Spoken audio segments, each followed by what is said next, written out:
tattoos, they don't really have an effect on culture as much as they used to, at least in my opinion. They used to have, you know, a whole bunch of negative connotations with everything from the Japanese Yakuza to Irish mob. I mean, even current gangs have their own tattoos and whatnot, so it does have its negative connotations, but I think it's slowly becoming more accepted as just an aesthetic thing, as a cosmetic choice. Especially with as much exposure as it's getting, with everything from the TV shows regarding tattoos to you know, social media, and basically we're exposed to it more often, in my family at least. Tattoos were so taboo, and I got them, and I'm still the same person. I'm still, you know, nice at family get-togethers and things like that. So I think that people started to realize that tattoos have nothing to do with who you are on the inside, you know. So from a biblical perspective, my defense on tattoos is really the lack of anything telling us that we can't have tattoos, except of course in Deuteronomy, but that's an Old Testament book, and right along with that you'll find, you know, don't eat shellfish. And we're under a New Testament now, so Deuteronomy and the rules within Deuteronomy don't apply to you unless you're a 2,000-year-old Jew. So that's one aspect of it, but the other one, and the one that I think makes the most sense, is that all throughout the Bible you see that our body is the temple. I have yet to walk into a church or any sort of religious building that hasn't been decorated.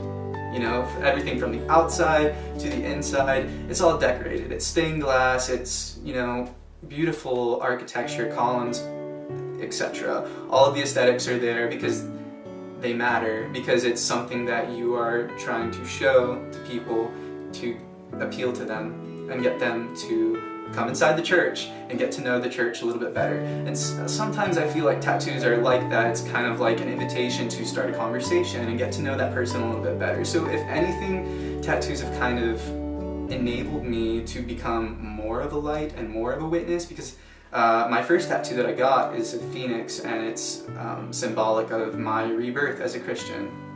That's, you know, what phoenixes represent is rebirth, resurrection, if you will. The first step is to know what you want, obviously, because we're tattoo artists. We're not going to make your decisions for you.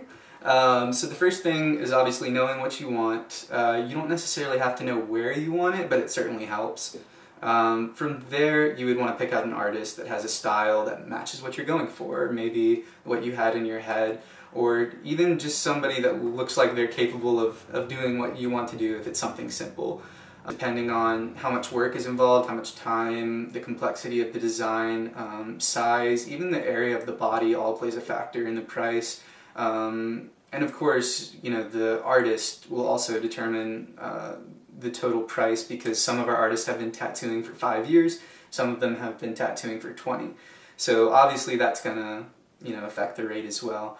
But as far as tattoo time, that can last anywhere from, you know, 5 seconds of needle time, depending on how small it is, to I think I've seen some that have been as long as 2 consecutive days broken into 12 hours each day. So that's for, you know, finished, start to finish pieces. Typically, there is 2 weeks of healing time allowed between sessions, just so that the skin doesn't have too much trauma.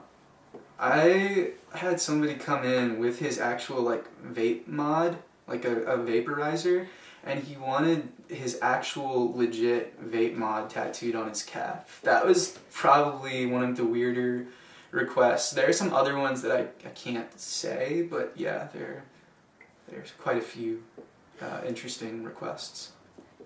I grew up in Virginia Beach for high school, and I had a buddy that became a tattoo artist, so I was hanging out at the studio a lot. So I kind of have like a darker, surrealistic side. I'm slowly getting more into realism, still with the surrealism, but away from the illustrative style that I did during undergrad. It still is very much a part of me and my style, but right now I'm definitely exploring where this realistic surrealism can take me.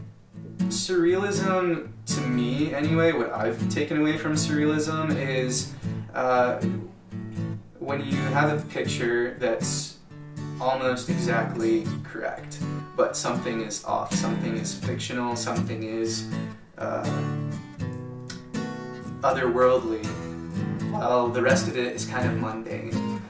That's at least what it is for me. That's, you know, a really loose translation for me. But that's what I strive for when I create my surrealistic pieces is I want there to be something that isn't possible, something that can't happen, and I want there to be a reason for that conceptually. All of my work is very conceptual, and none of it is really face value. It all has something deeper going on, and I kind of take pride in that. Typically the first thing that I come up with when I design is the concept.